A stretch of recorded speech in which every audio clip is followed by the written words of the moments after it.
El agua. El agua es uno de los recursos más importantes para la vida en el planeta. Los seres humanos dependemos de su disponibilidad, no solo para el consumo doméstico, sino también para el funcionamiento y la continuidad de las actividades agrícolas e industriales. La reserva del agua. La reserva del agua, contamos con un 97.5 de agua salada y un 2.5 de agua dulce, el cual ese 2.5 está dividido entre 69.7 entre los glaciares, el 30% entre los acuíferos y un 0.3% en ríos y arroyos. Y solo con el 0.007% el agua está disponible para el consumo humano.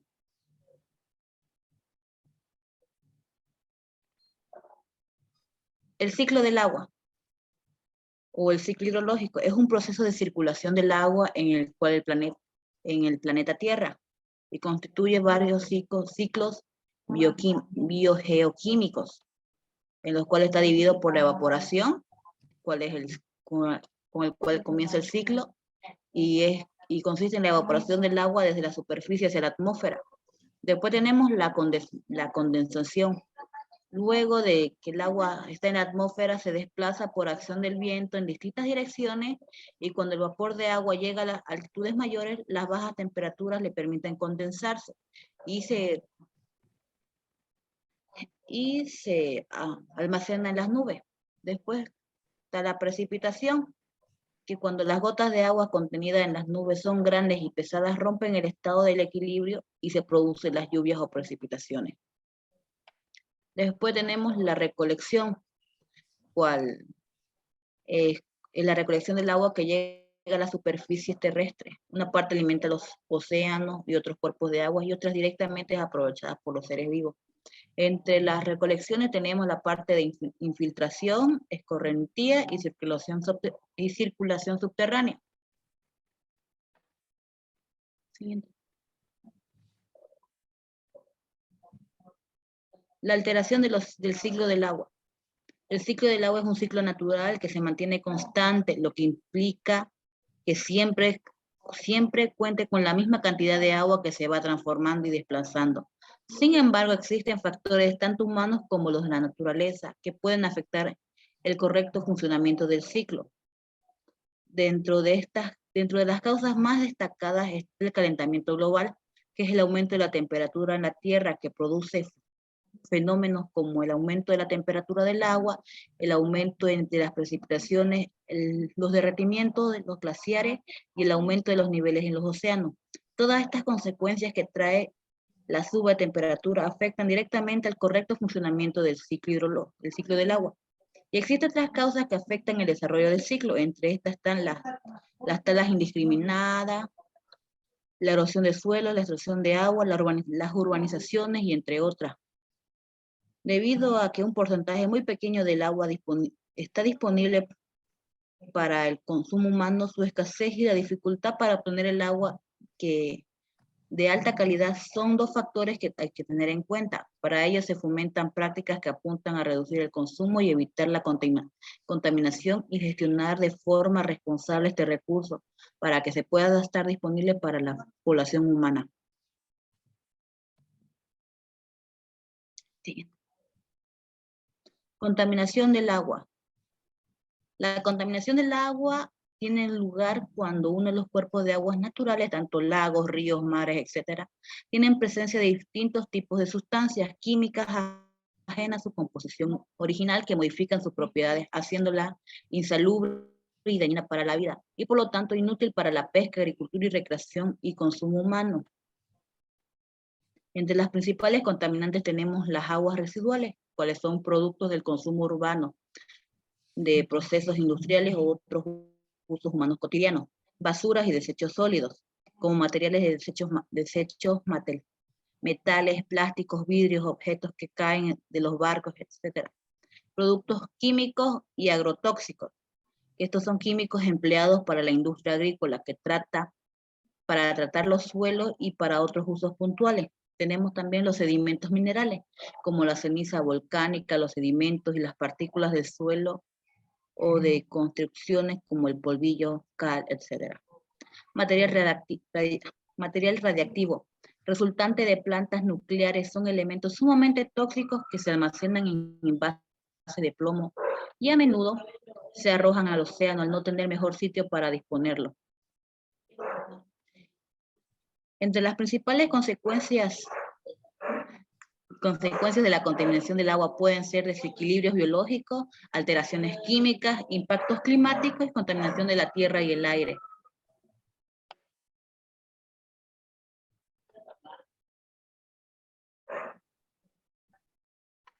El agua potable. Se denomina agua potable al agua que puede ser consumida sin restricciones debido a que gracias a su calidad no representa un riesgo para la salud. El término se aplica al agua que cumple con las normas de calidad promulgadas por las autoridades locales e internacionales. Según las guías de la Organización Mundial de la Salud, se dice que el agua es potable si los componentes del mismo no suponen un riesgo para la salud del consumidor, si éste se bebe el agua directamente durante toda su vida. La calidad del agua es potable en Bolivia según establecida por la norma NB 512. En ella están incluidos los requisitos físicos, químicos y microbiológicos de control a nivel nacional.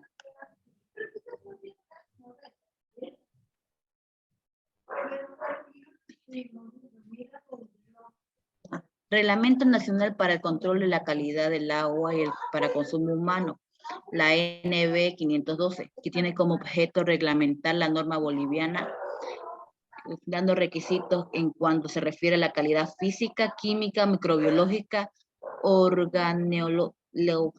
organoléptica y radiactiva del agua destinada al consumo humano, estableciendo las condiciones que deben cumplir las entidades prestadoras del servicio de agua potable y alcantarillado sanitario.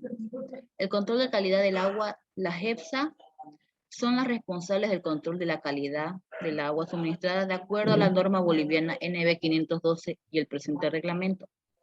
El parámetro de control de calidad del agua. En atención a la norma NB 512, los parámetros de control de calidad del agua para el consumidor humano deben realizar la JEPSA y se agrupan de acuerdo a la facilidad técnica y económica en los grupos. Y eso es todo. Gracias.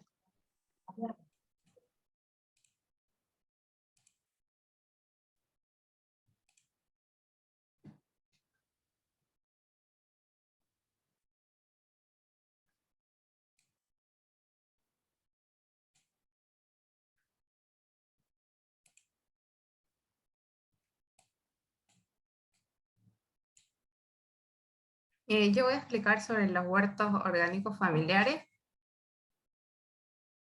Primeramente, un pequeño concepto de qué es un huerto familiar orgánico, que el huerto orgánico familiar permite a las familias disponer de productos sin la contaminación de los productos químicos y disminuye la dependencia de la familia de las compras del mercado, y con el ahorro que se realiza se puede realizar otros productos nutritivos, como puede ser carne o leche. El huerto familiar permite mantener variedades de hortalizas locales, nativas, y tener un ingreso adicional si se vende en un eventual excedente de producción. Y ahí en la imagen podemos ver un diseño de huertos. Después, las ventajas de un huerto familiar orgánico son las siguientes. Conocemos el proceso que llevó la producción de las plantas y por lo tanto la calidad real de los productos. Es una manera directa de contribuir de una forma sustentable. Permite un espacio de recreación, trabajo y experimentación que complementa una formación integral y de manera de controlar el estrés. Podemos ahorrar dinero al no tener que comprar ciertos alimentos en las grandes cadenas de supermercados. Se crea un vínculo favorable entre los alimentos y la familia. Elección de hortalizas. Es importante sembrar hortalizas que sean parte de la dieta y de las costumbres alimenticias de la familia. Sin embargo, el huerto es un espacio donde la familia puede sembrar hortalizas que no conoce para poder probarlas y, si les gusta, incluirlas en su dieta. Se deben sembrar hortalizas de acuerdo a las condiciones agroecológicas de la zona. La asociación de hortalizas. Para aprovechar de la mejor manera el espacio en la cama, que es el pedazo de tierra en el cual se siembran las hortalizas, se aconseja alternar hortalizas de raíz, como son el tubérculo, bulbo, hortalizas de hoja, de fruta, tallo, flor y leguminosas, como son las habas, el frijol. Esta asociación reduce la competición entre hortalizas ubicadas las unas a las otras.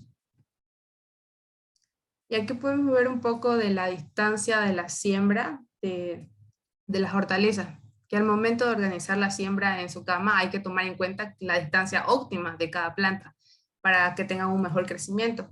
Si las plantas crecen muy cerca unas de las otras, existe una competencia por agua y luz y también los nutrientes. Y si están muy alejadas, no se aprovecha todo el espacio disponible y el suelo se puede compactar porque se evapora más agua. Aquí podemos ver un poco de las hortalizas, la selga, el tipo de siembra, que es siembra directa, el tiempo, la distancia 30 centímetros, en qué época se siembra en todo el año y el tiempo de cosecha, que sería 40 días. El apio, el trasplante, tipo de siembra que es de trasplante, el tiempo de trasplante a los 2 meses, la distancia que es 20 centímetros y la época que son a finales de verano, otoño o invierno. Y lo podemos cosechar en 50 días y así sucesivamente en las demás hortalizas. Mi compañera va a explicar sobre esto.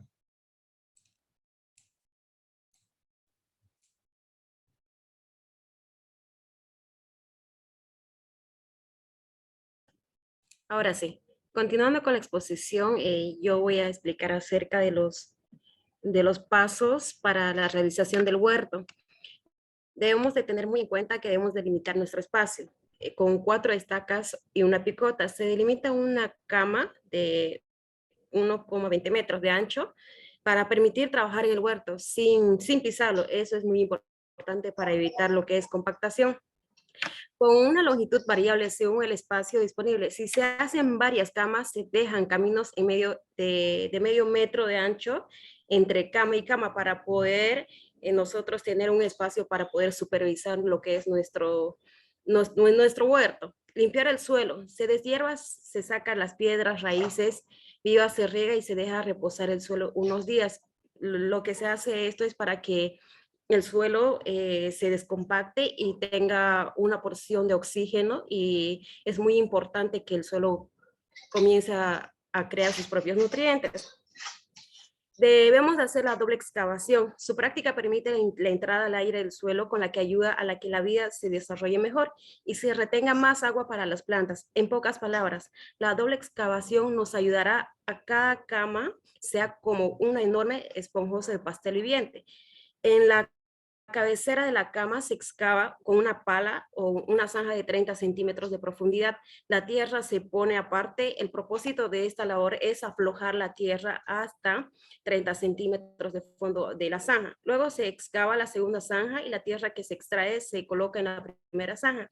Así se procede en las siguientes zanjas, colocando la tierra extraída de la zanja trabajada anteriormente. Se sigue de esta manera hasta terminar la cama. Se aconseja incorporar una capa de abono orgánico sobre la superficie de la cama. Mientras más compost se incorpora, mucho mejor. Se nivela la cama con su rastrillaje. La tierra queda suelta y el nivel de la cama queda por encima del nivel del suelo.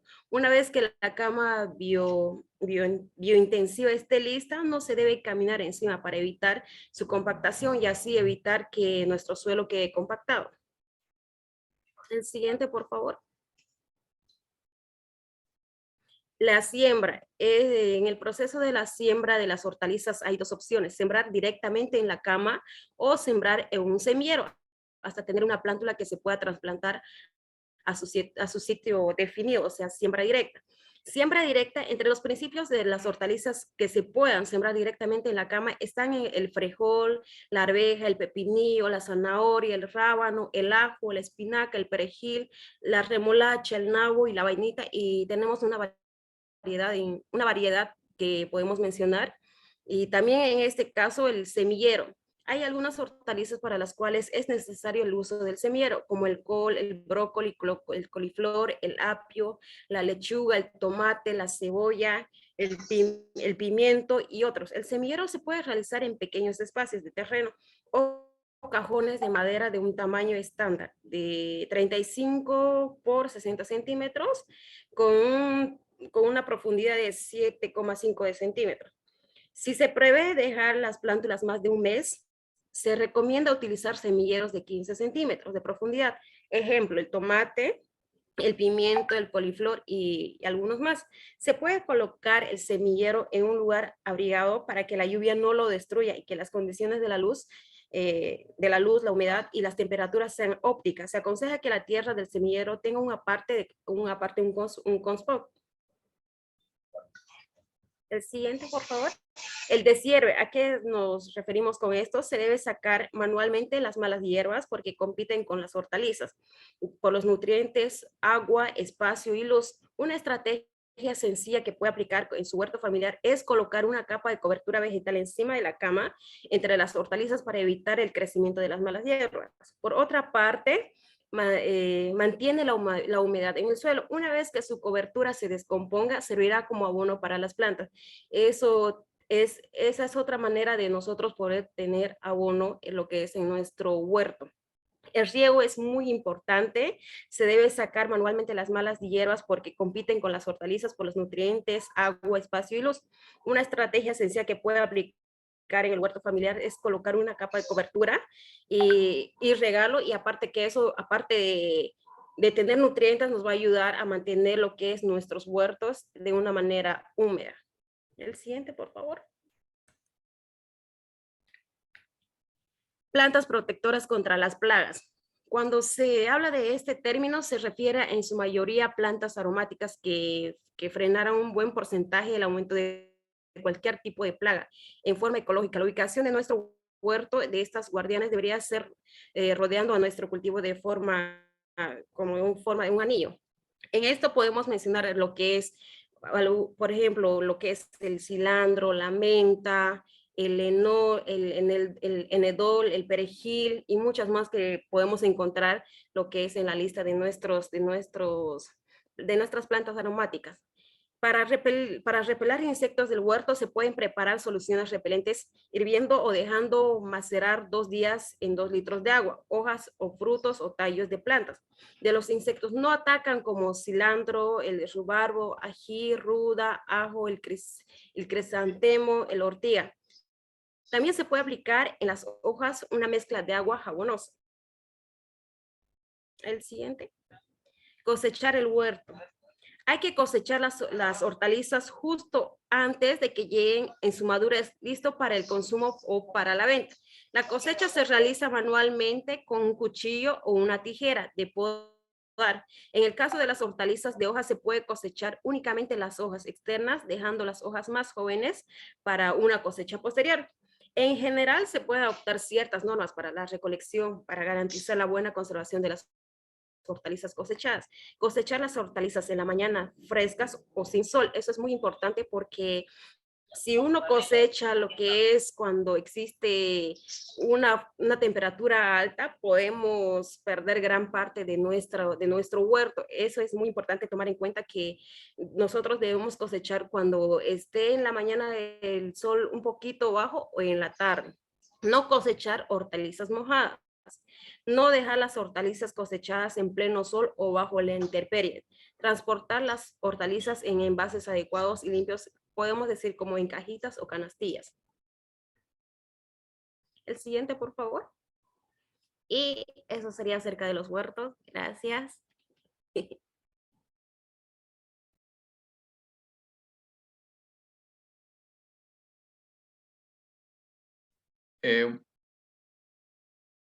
Bueno, yo le voy a hablar acerca de los plaguicidas, ¿no? Siguiente, por favor. ¿Qué son los plaguicidas? Bueno, los plaguicidas son sustancias químicas utilizadas para controlar, prevenir o destruir las plagas que afectan a las plantaciones agrícolas. Estos se encuentran en sustancias líquidas, sólidas e incluso gaseosas, ¿no? Que podemos apreciar en las veterinarias. Ya. ¿Cómo se deben usar los plaguicidas? Durante la aplicación de plaguicidas nunca se debe comer, beber o fumar antes, durante ni después, debido a que pueden provocar, ¿no? Enfermedades ya lo vamos a ver eso más adelante. Debido a que al finalizar la jornada se debe lavar y guardar el equipo de aplicación en una bodega y bajo llave. Se deben utilizar guantes para lavar la ropa y el equipo de protección personal al final de cada jornada. Siguiente, por favor.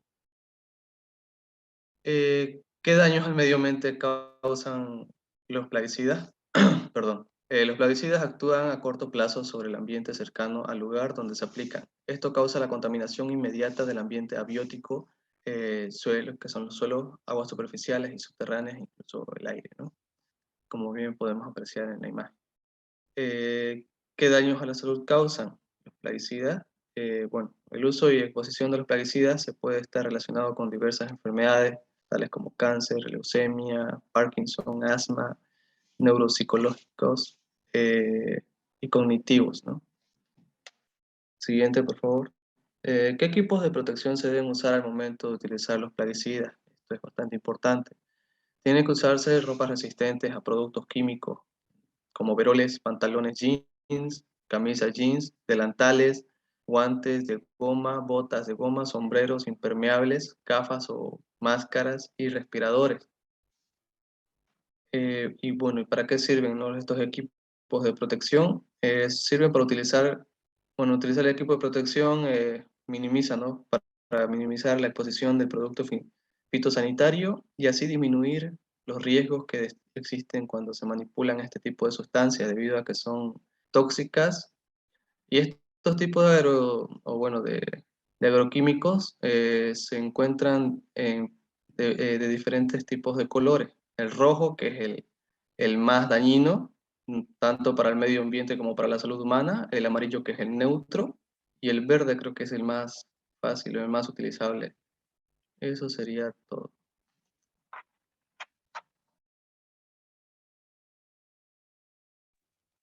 Bueno, yo voy a hablar sobre el control biológico. Siguiente, por favor. Cuando se trata de eliminar plagas de agricultura, usa los insecticidas, pero estos varían según su forma de actuar.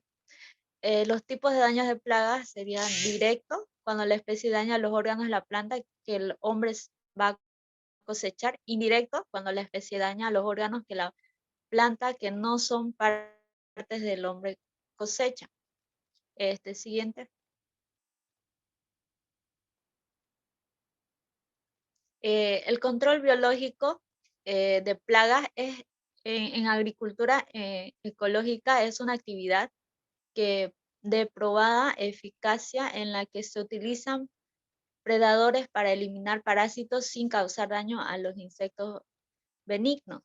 Estrategias de control biológico: la introducción de insectos que actúan como predadores de huevos, larvas, parásitos. Es un método agrícola para el control de plagas y enfermedades de las plantas que utiliza organismos vivos que se convierten en enemigos naturales como depredadores, parásitos o herbívoros.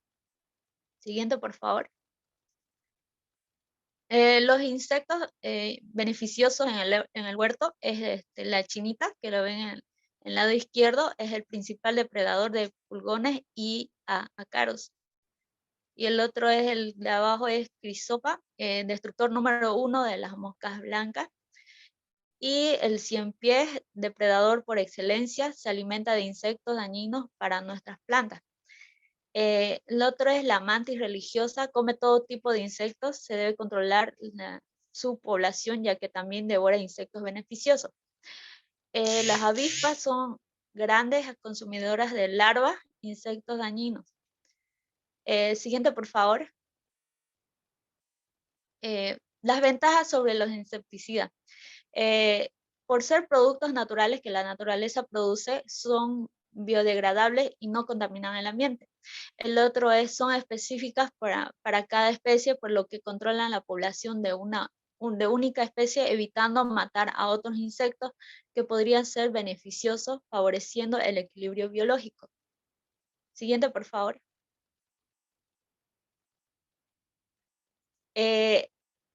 A ver, te voy a mencionar algunos repelentes que son el ajo, que es un repelente contra arañas y pulgones. Estos ajos se muelen de 8 a 10 ajos y se mezcla en 1 litro de agua y eso se rocía a las plantas, así como las cebollas igual se muelen y se adiciona igual agua y se hace pasar mezcla a través de tela de cielo. El ají repele insectos masticadores y el tomate controla los pulgones y ciertos gusanos, y el suero de leche y harina de trigo es efectivo contra ácaros. Siguiente, por favor. Plantas para controlar plagas en el huerto. Hay plantas que sirven como repelente para espantar a las plagas, como por ejemplo la albahaca, el repelente de insectos en general. El romero repele las plagas que atacan a repollos, a zanahorias y atrae a abejas. La ruda es una buena planta para tener en nuestro huerto urbano, ya que también repele moscas y mosquitos. Se utiliza también en maceración para pulverizar plantas acabadas por pulgones. La siguiente es la manzanilla, atrae a insectos beneficiosos y se usa como insecticida para pulgones. El orégano contra eso va contra los hongos y diversas especies de insectos. Eso sería todo.